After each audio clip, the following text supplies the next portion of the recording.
여러분 혹시 고든 맥도날드라는 목사님을 아시는지요?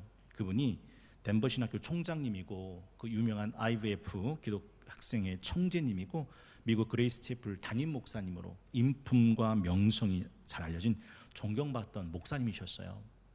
근데 그 목사님의 은밀한 범죄가 드러났습니다.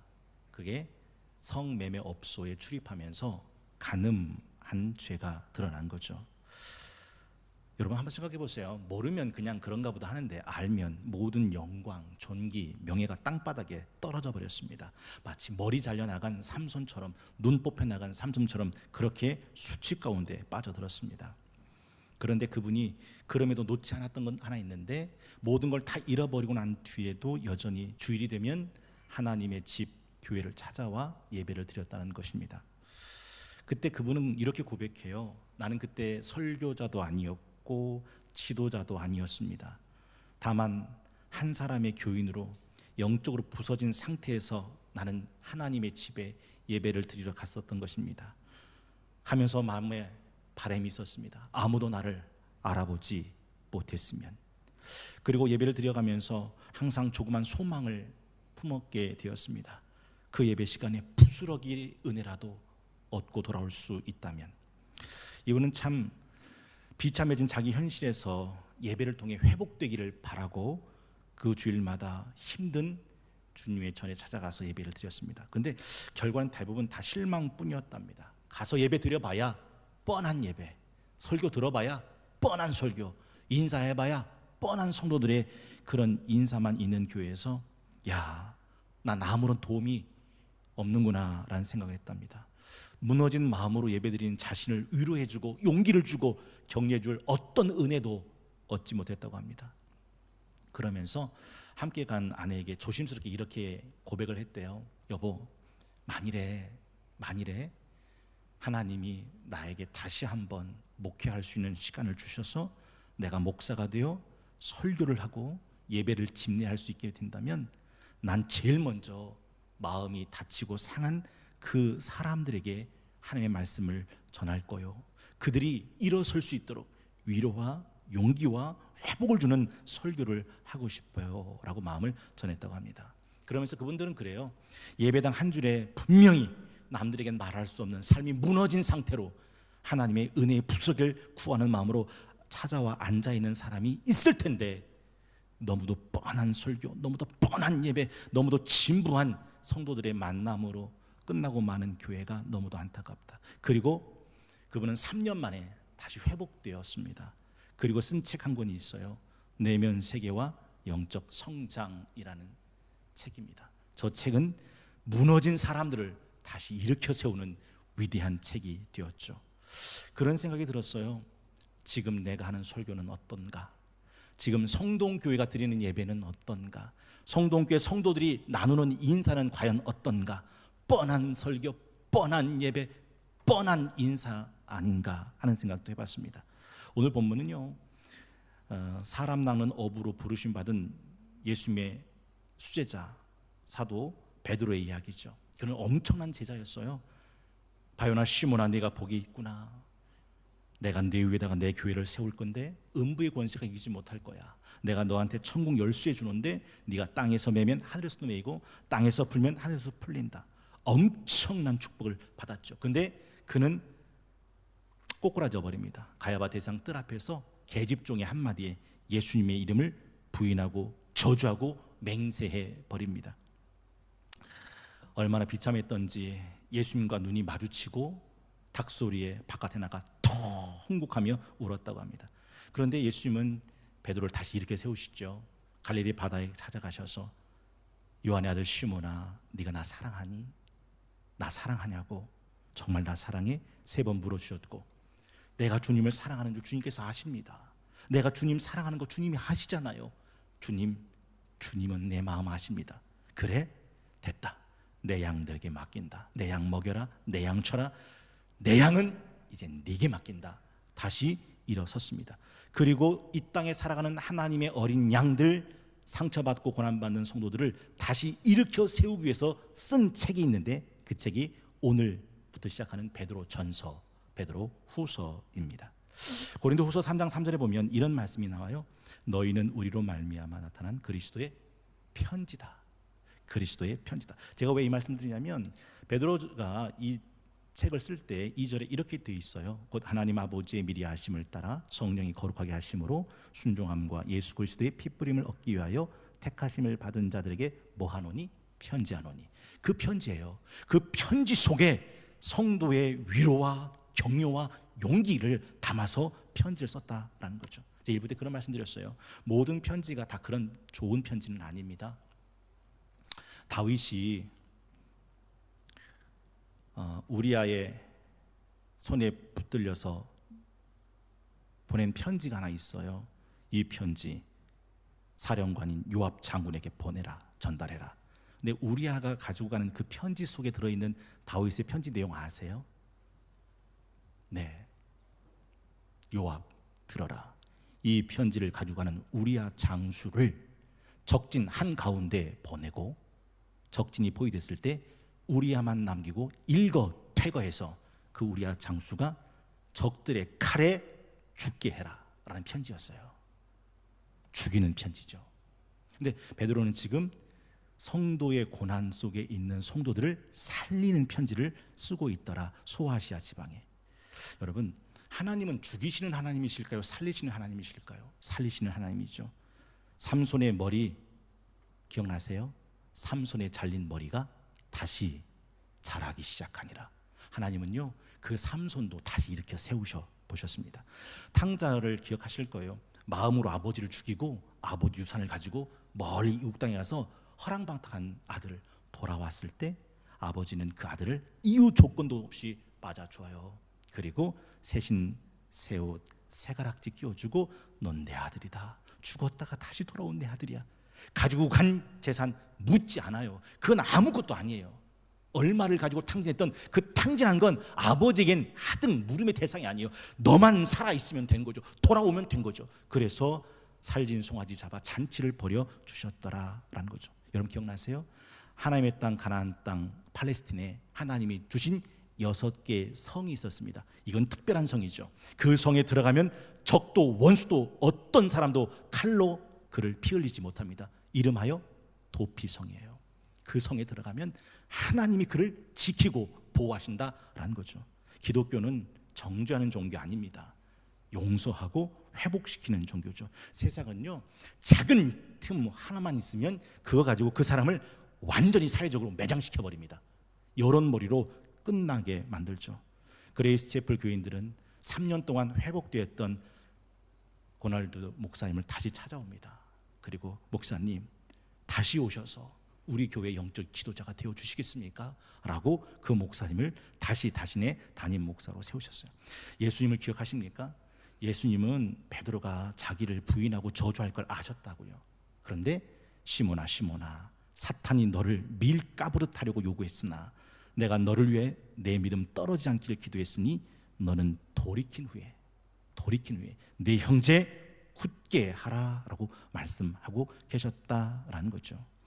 분명히 베드로는 예수님에게 사탄아 물러가라, 넌 날 넘어지게 하는 자다, 그런 매도를 당했지만 갈라디아서 2장 9절에 보면 그는 교회의 기둥으로 우뚝 섭니다. 또 기둥같이 여기는 야고보와 게바와 요한도. 이때 베드로의 이름이 뭐예요? 게바, 페트라, 베드로입니다. 그는 여실, 명부상실, 교회를 교회되게 세우는 기둥이 되었다라는 거죠. 제가 1부 때 이런 시를 읽어드렸습니다. 신경등님의 망치와 못. 여러분 한번 들어보시겠어요? 나는 망치보단 못이 되고 싶습니다. 얻어맞으면 맞을수록 깊게 깊게 박혀 어둠 속에 숨어 짧게 또는 길게 받쳐주는 힘이 되고 싶습니다. 한 개 못이 되어 덜어는 걸려주는 힘이거나 덜어는 버텨주는 힘이 되고 싶습니다. 여러분 사람은요 누구나 망치가 되고 싶어서 때리고 또 힘을 행사하는 쪽에 되고 싶어 하죠. 누가 맞고 싶은 못이 되고 싶어 하겠습니까? 그런데 시인 신경득 씨는 망치보다는 못이 되고 싶대요. 그래서 누군가를 버텨주고 누군가를 받쳐주고 누군가를 걸려주는 힘이 되고 싶다라는 거죠. 여러분은 어떻게 신앙생활을 하고 계십니까? 우리에겐 위로가 필요하고 격려가 필요하고 용기가 필요하죠. 그래서 누군가에겐 위로의 자가, 격려자가, 용기자가 되어 주어야 합니다. 오늘 본문을 보십시오. 베드로는 이 땅에 퍼져 있는 성도들에게 그리스도의 편지가 되어 베드로전서를 기록하고 있다라는 것입니다. 두 번째는 우리 자신의 신분에 대한 분명한 각성이 이 세상을 지나갈 힘이 된다라는 것입니다. 오늘 본문에 베드로전서를 쓰고 있는 베드로는 자기 자신을 뭐라고 고백하고 있는지 여러분 기억하십니까? 예수 그리스도의 사도 베드로는 이라고 말해요. 그는 분명 사탄아 내 뒤로 물러가라, 넌 나를 넘어지게 하는 자다라는 책망과 꾸지람을 받았던 사람인데 당당히 자기를 예수 그리스도의 사도다라고 선언하고 고백하고 주장하고 있는 겁니다. 그리고 1절에 보니까 그 성도들을 본도, 갈라디아, 갑바도기아, 아시아, 비두니아에 흩어진 나그네들이라고 말합니다. 오늘 이 본문을 이해하려면 주 64년 로마의 대화재 사건을 기억해야 됩니다. 이때가 네로 황제가 통치하던 때인데 네로 황제가 실정을 합니다. 통치를 잘 못해요. 불만들이 하늘에 치솟게 됐죠. 그러던 어느 날 로마시에 대화재가 일어납니다. 로마 지역의 90%가 다 타버립니다. 그러니까 가뜩이나 네로 황제에 대해서 불만이 있던 로마 시민들은 네로 황제를 탄핵하려고 하는 거죠. 그때 네로 황제는 자기 살 길을 피하려고 꿍꿍이 하려 했는데 이 로마시를 불살은 이가 있다. 그리고 그들은 크리스찬들이라고 누명을 씌워서 크리스찬들을 방화범으로 몰아서 죽이는 일에 앞장선 겁니다. 죽일 때 어떻게 죽였냐면 사람을 잔인하게 죽이면 피를 보면 사람이 스트레스가 풀립니다. 그래서 사람을 죽여서 어떻게 죽이느냐면 그 생 사람에다가 기름을 발라요.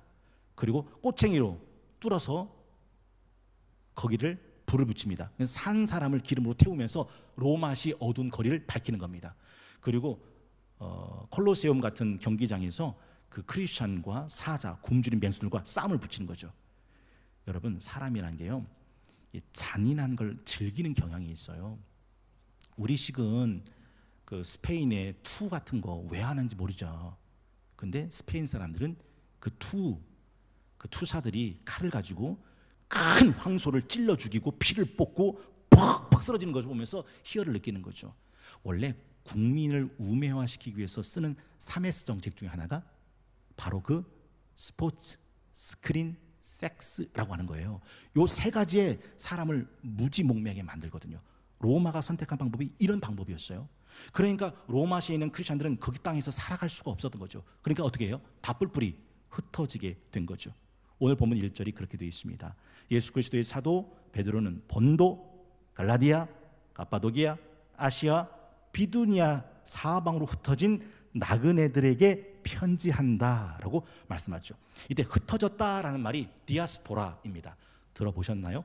디아스포라. 원래 하나님의 약속의 땅, 가나안 땅, 팔레스틴에서 살지 못하고 다른 이방 땅으로 흩어져 간 사람들을 디아스포라라고 불렀습니다.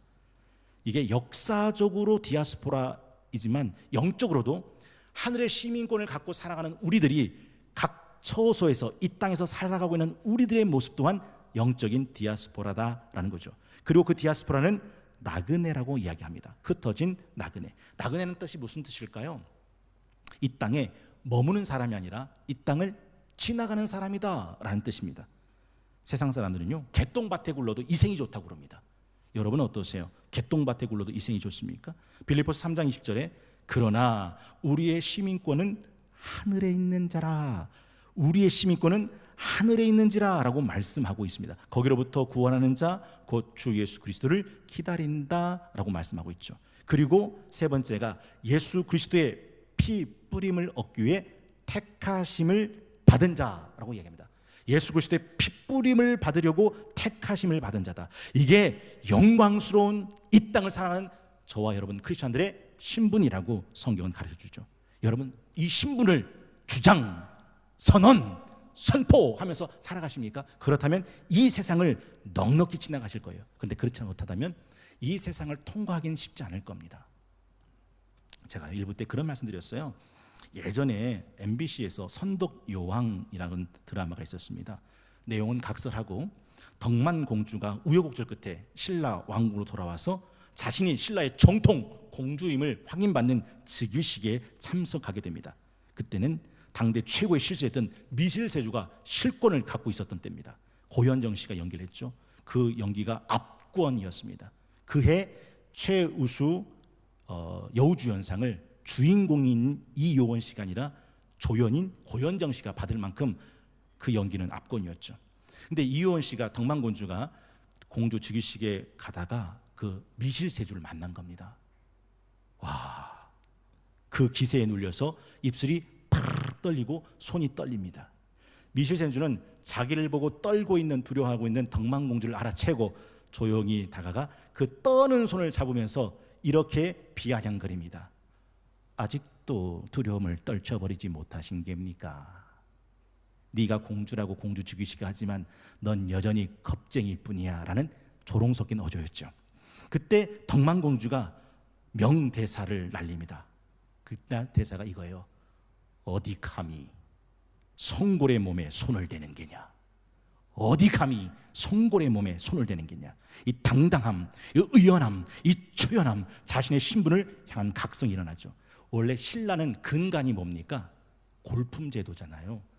골품제도 뭐죠? 육두품, 진골, 성골.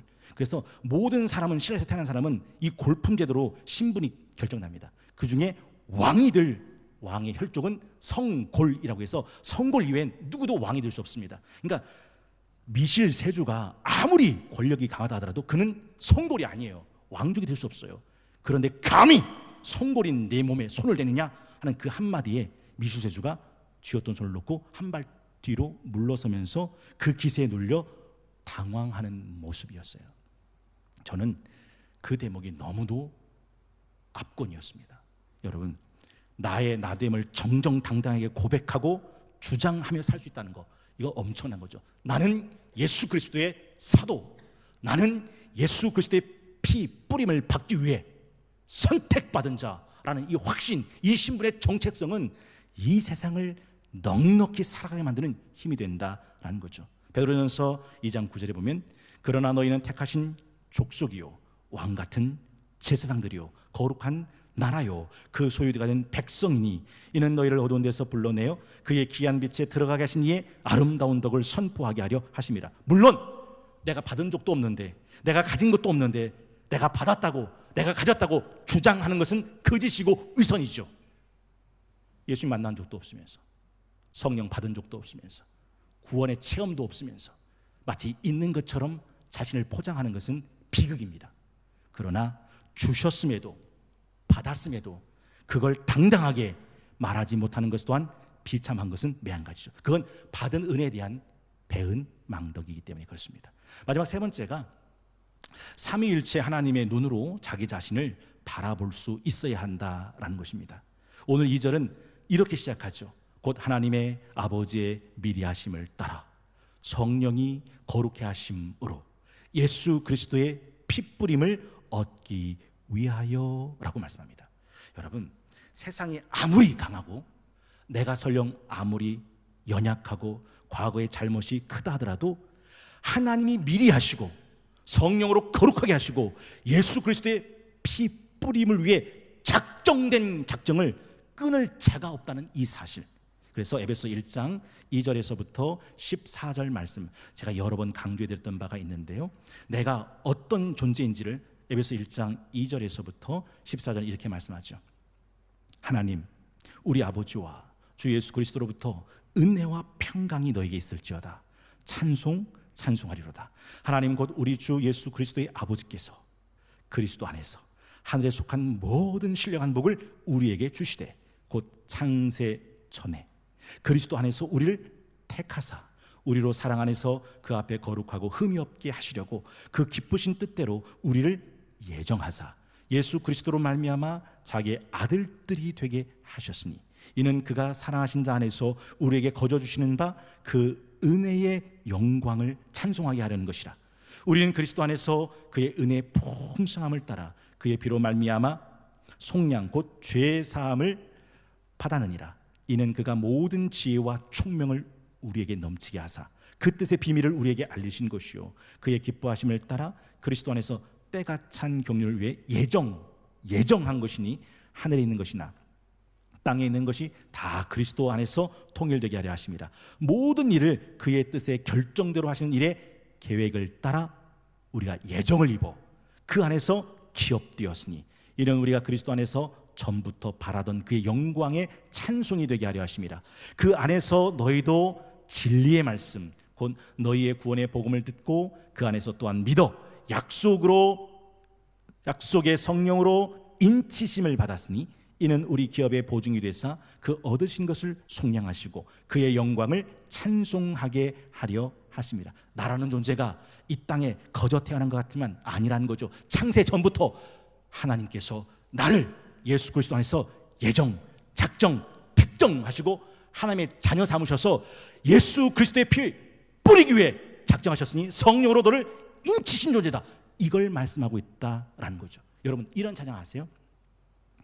하나님이 선택하셨고 예수님이 구속하셨고 성령님이 인치셨으니 삼위일체 하나님 찬양. 하나님이 사랑하시고 예수님이 은혜 주시고 성령님이 교통하시니 삼위일체 하나님 찬양. 하나님이 지켜주시고 예수님이 함께 하시고 성령님이 능력 주시니 삼위일체 하나님 찬양. 할렐루야 하나님 찬양. 할렐루야 예수님 찬양. 할렐루야 성령님 찬양. 삼위일체 하나님 찬양. 한번 생각해 보세요. 세상이 아무리 고난스럽다 하더라도 한번 생각해 보세요. 내가 아무리 연약하여 범죄했다 하더라도 하나님이 선택하시고 예수님이 구속하시고 성령님이 인치신 걸 누가 끊을 수 있냐? 하나님이 사랑하시고 예수님이 은혜 주시고 성령님이 교통하신 것을 누가 해방할 수 있냐? 하나님이 지켜주시고 예수님이 함께 하시고 성령님이 능력 주시는 일을 감히 누가 해야 할 수 있냐라는 거예요. 삼위일체 하나님의 눈으로 나를 바라보는 순간 이 세상을 넉넉히 살아갈 수 있다라는 거죠. 7월 24일 베드로전서 강의 첫 번째 시간 흩어진 나그네라는 점을 가지고 말씀과 함께 나눴습니다. 우리는 위로가 필요해요. 격려가 필요해요. 용기가 필요해요. 여러분 살아도 죽이는 편지가 아니라 살리는 그리스도의 편지로 살아가십시오. 누군가에게 위로를 주고 용기를 주고 격려를 주는 사람으로. 또한 우리 자신의 신분에 대한 분명한 각성은 세상을 지나갈 힘입니다. 우리는 하늘의 시민권을 갖고 있는 사람이고 이 땅을 흩어진 나그네로 지나가는 중이고 창세 전에 예수 그리스도의 피 뿌림을 위해 택하신 자다라는 이 사실이죠. 그리고 삼위일체 하나님의 눈으로 우리를 바라보십시오.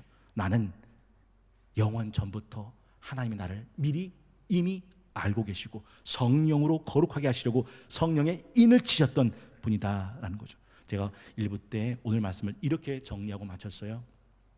고난 지나가는 순간이 되면 딱 3가지만 기억해 달라고. 첫째, 설령 내가 지금 지나가는 이 고난을 이해할 수 없고 받아들일 수 없다 하더라도 딱 3가지만 기억해 보십시오. 첫째, 그 고난이 내 죄 때문에 당하는 고난이라면, 내 죄 때문에 당하는 고난이면 지금 내가 당하는 모든 고난은 내가 지은 모든 죄보다 훨씬 가벼운 고난이라는 거. 두 번째, 이게 내가 죄 없이 당하는 고난이라면 부당하게 고난을 당하여도 하나님을 생각함으로 참으면 이는 하나님 앞에서 아름다운 것이라 하셨던 이 말씀을 기억하는 거예요. 마지막 3번째는 내가 고난을 당할 때 그 고난이 나를 죽이지 못하는 고난이라면 결국 그 고난은 나를 강하게 만드는 연단이 될 거라는 사실을 믿고 지나가는 거죠. 그렇다면 넉넉하게 이 고난을 지나갈 수 있습니다. 그리고 어떤 고난을 만나더라도 우리는 그 고난 끝에 하나님의 인도와 교통과 견인의 은혜를 통해서 지금까지는 하나님께서 나를 인도하셨구나 노래하고 찬송할 수 있다는 거죠.